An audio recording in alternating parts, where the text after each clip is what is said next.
So the unique use case for USDA is remittance anywhere in the world. That's where we partnered with Encryptus. That means you can send ADA and you can off-ramp in 80 countries faster, cheaper than Wise. So we are literally talking a competitor of SWIFT. Short-term focus is basically launching all the things we said, right?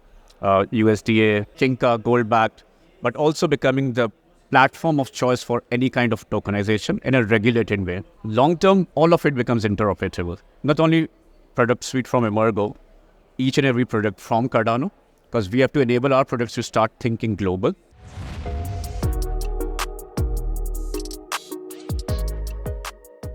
All right. Welcome in ADA Nation to Dapp Central, your home for everything blockchain and crypto. My name's Fareed, day number 2 of the Cardano Summit. And back by popular demand, we've got Amar Singh representing Emergo. Welcome up, Amar. How are you? Thanks, Fareed. I'm good and always better when I see you. Yep. The feeling is mutual. You've been running around here all day. How's the Evo? Oh, I keep wanting to say Rare Evo. How is the Cardano Summit? Well, you said it for me. I think the vibes, whenever there's any Cardano event, be it Rare Evo, Cardano Summit, is always good. Always good to meet familiar faces. Always good to share what's going on because we all work in trenches. But it's a good opportunity to come, share stuff. And obviously good opportunity to meet familiar faces like yourself as well. Speaking of sharing, what has Emergo been up to? Again, as a recap, I know GSR, Huawei, Kinka Gold, there's a couple of them that are just about to drop right now. I believe Bitcoin OS, I just spoke with Diego, and then I believe there's another interoperability play as well. So give us the rundown, and if there's any alpha, that you're always welcome to share.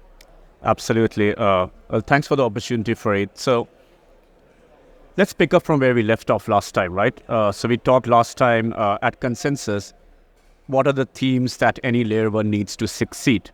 And these themes were interoperability, liquidity, what's driving liquidity, and finally, a use case that sells block space. Because let's go back to basics. What is the number one business of any layer 1? It is to sell block space. How do you sell block space? You sell block space by getting in liquidity. How do you get in liquidity? By interoperability. How does that work? More transaction, more revenue, higher treasury. That's how a business works, sustainability works, right? So I'll touch upon each and every theme. Interoperability, a few partnerships have come out, but I did drop name like Bitcoin has the highest liquidity and nobody's tapping that. So Bitcoin OS will be announced today. We are working with other 1 or 2 Bitcoin layer 2s as well. I'll not say the names now, but we have already started tapping and opening that door. Some interoperability infrastructures like Axelar. There are 2 more. I cannot say the name, but you get the idea, right? So the thing is you have to attack at multi-front when it comes to interoperability. Zilliqa Group is here as well. The CEO there was in panel with me. He discussed about how that interoperability will work. EVM compatibility, UTXO compatibility with Bitcoin layer 2s, as well as these interconnected layer 0s like Axelars and so on. So attacking on all fronts, that's interoperability, right? Second part is liquidity. Liquidity follows a use case as well as where people can use their money, right? So we are launching USDA, that's no secret.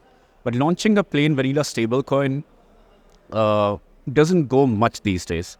So the unique use case for USDA is remittance anywhere in the world. That's where we partnered with Encryptus. That means you can send ADA and you can off-ramp in 80 countries faster, cheaper than Wise. So we are literally talking a competitor of SWIFT that bypasses SWIFT.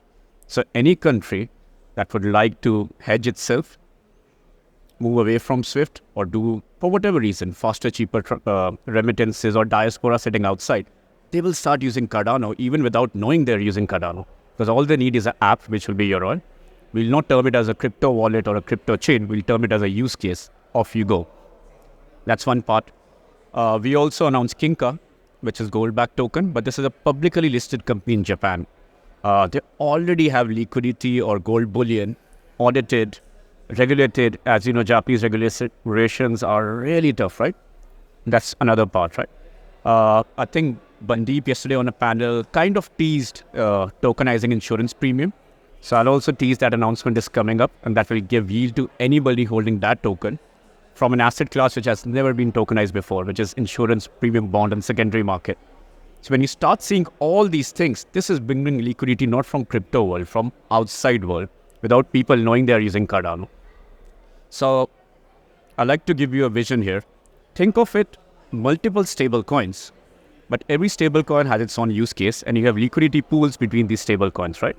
So if I'm holding gold, and if I know I can get yield of insurance-backed bonds, and I have a liquidity pool, I can create a vault where I just deposit my gold and get yield of the back of it. Unheard of, these products, right?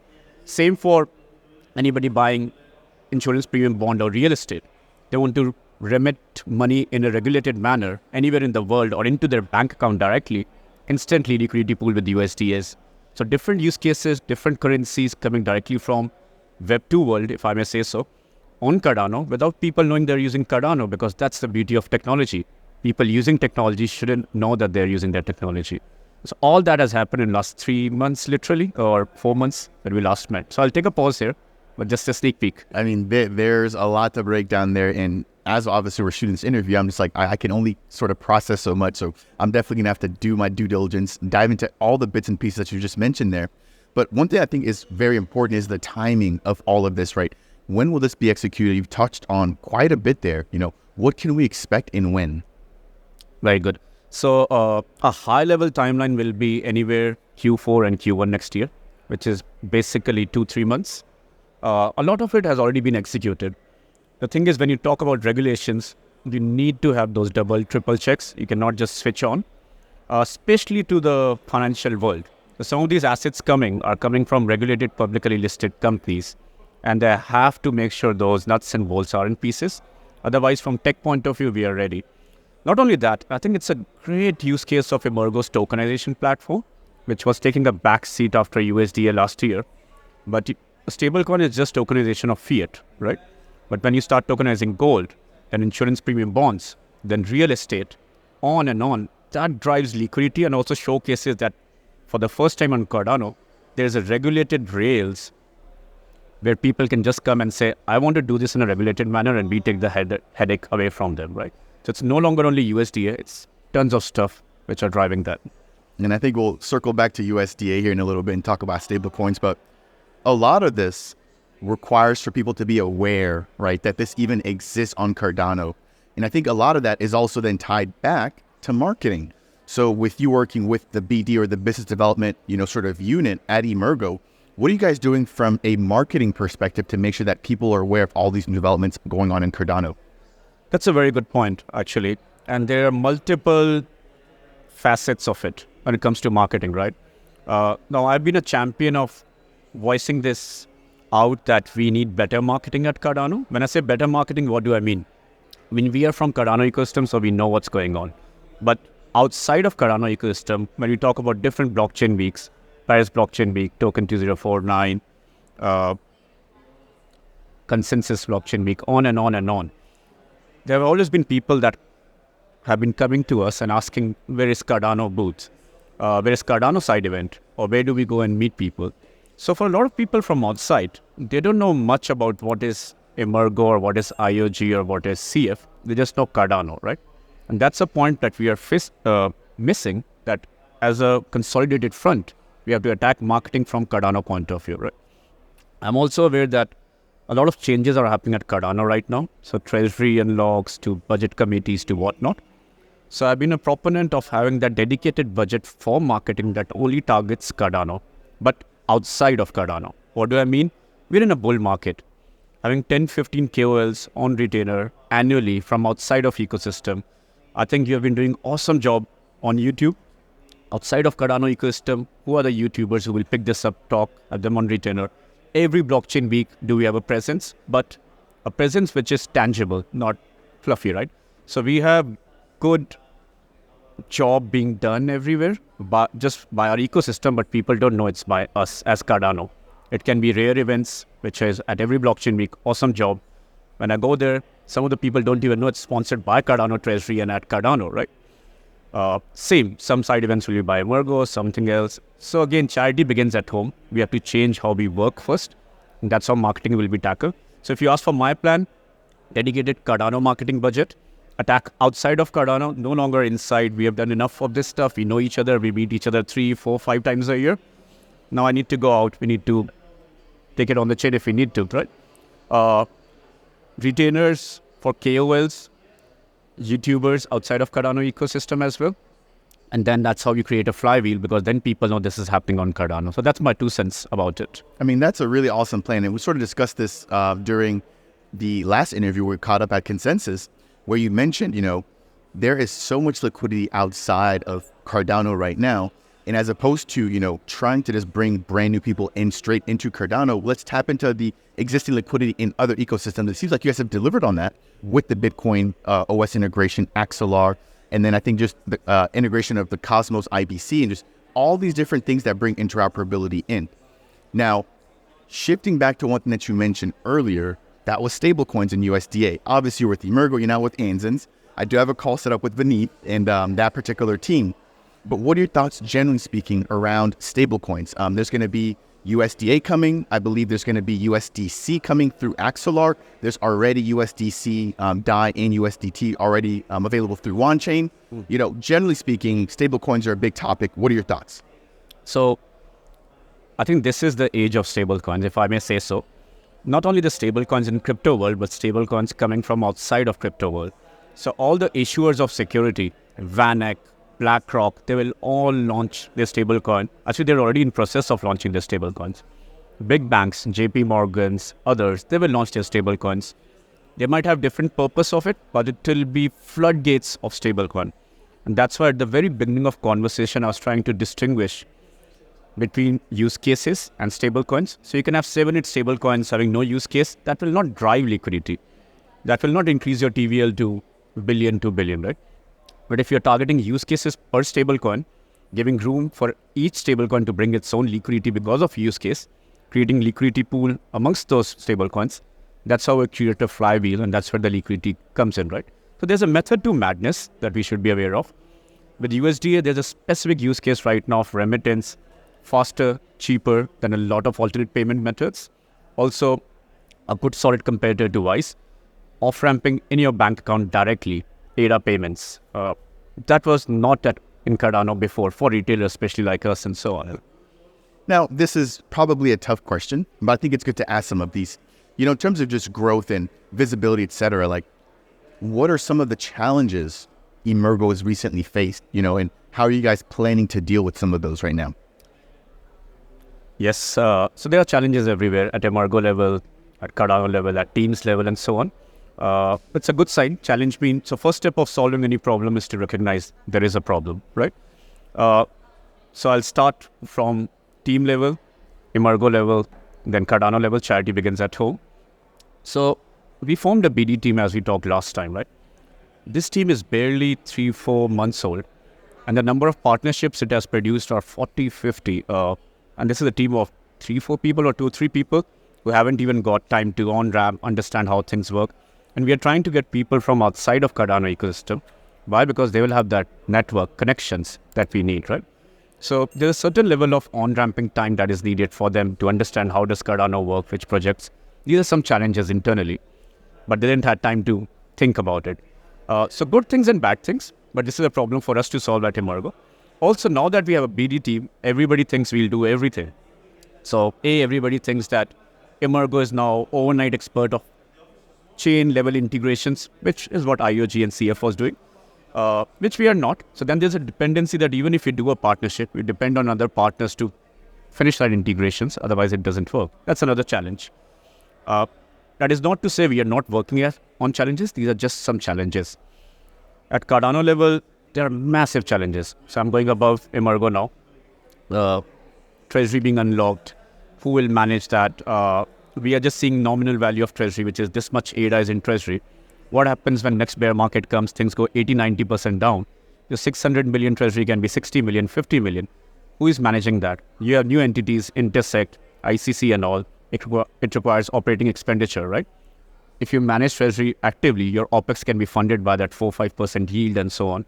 So you need people who are thinking about these things, protecting the dollar value of treasuries, so on and so forth, because whatever discussions happen, and this is for all of us to figure out, it's all about how I can get money out of treasury, not how do I protect treasury. So just some food for thought. Yeah, how can we make the treasury work for us? You know, Exactly. as we get ready to wind things down here, Mark, what is Emergo's short-term focus, and then what is Emergo's long-term focus? Short-term focus is basically launching all the things we said, right? USDA, insurance-backed, I'll not say the name because I want it to come from the person, Kinka, gold-backed, but also becoming the platform of choice for any kind of tokenization in a regulated way, already connected, real estate. On that note, if anybody's building something there, reach out to us. We'll be happy to take you from 0 to 100 instantly. Also, short-term goal is to make sure that this get TVL or AUM. Otherwise, you can build best things. If they don't get it, it will not benefit Emergo or Cardano on the whole, right? Long-term, all of it becomes interoperable. Not only product suite from Emergo, each and every product from Cardano, because we have to enable our products to start thinking global, bring that liquidity in. If MinSwap, imagine, was on Solana, was on Ethereum, everywhere else, automatically people will know what is Cardano. Automatically that liquidity will go. But our mindset is, if our projects go to other chain, we are losing out on those. Because if we don't open up, eventually projects will start leaving. So it's better for them to become interoperable rather than leave. Yeah. And you know what's crazy? Even as a creator, I feel like I'm sort of in a very similar state, right? Where I've come to the realization that all of my content is Cardano based, but I have to sort of look outside to understand, number one, what is everybody else doing? And then number two, how does Cardano's, ecosystem, which obviously I'm very in tune with, compare to what others are building? And so I think, just generally speaking, as an ecosystem, we have to change our mindset when it comes to looking outside and stop seeing that as a threat or stop seeing that as a bad thing, as opposed to what you said, right, which is interoperability. That's how we need to start to see this, which is, I think, the future of crypto. And a lot of projects that I've seen here are not just solely now on Cardano. And I think that's going to be a trend. So I think the faster we can understand that, the faster that we as a community can sort of grow and change our collective mindset. As always, I enjoy these interviews with you, Amar. Are there any closing thoughts or key points that you want to make sure to reiterate or share here with the community? Yeah, so just will touch upon the point that I was making. We all need to gather people from outside of Cardano, bring them into Cardano. We at Emergo, really, even at Cardano Summit where we are right now, we made sure from Bitcoiners to Axelar to Prem Finas to Zilliqa Group to Kinka to Zodia, on and on and all. These are not from Cardano, but they are here at Cardano Summit. So somebody has to take that leap of faith, do it. I say somebody, ideally everybody, all of us should do it. Also, I think we should enable our projects, our content makers, to go and talk to other chains. So for example, if I'm connected to a famous KOL in Solana, I'm happy for that KOL to have a chat with you, Fareed, and say what's happening at Cardano, because they should know that. And you're an SME, if I may say so, in what's happening in the ecosystem. Equally, if there's other decks, I would like them to talk to MinSwap or Wing Riders or whatnot, right? So just teasing a bit of ideas. What's in store? I've already said tokenization galore, but from Web 2 financial institutions. We are not going crypto first, we are going outside first in that world. And that's that. Most importantly, another key point is for our projects to realize whether they're cash positive or they're profitable. Because when I talk to a lot of projects, they say, yeah, we are okay, we still have money and this and that. That's not the right mindset. We are building businesses. Businesses should be sustainable, profitable. So because of Catalyst and other fundings, a lot of projects are cash positive, but are they profitable? That's the question that everyone should think about. What awesome closing words there. We've got Amar Singh, representative from the BD or the Business Development Unit from Emergo. They've done quite a bit here. I want to say thank you for all the hard work. Thank you for taking the time to always join me here. And thank you for making yourself available, not just to me, but to the entire community. And so for you, the viewer, if you found any portion of today's interview to be helpful, make sure to smash that thumbs up.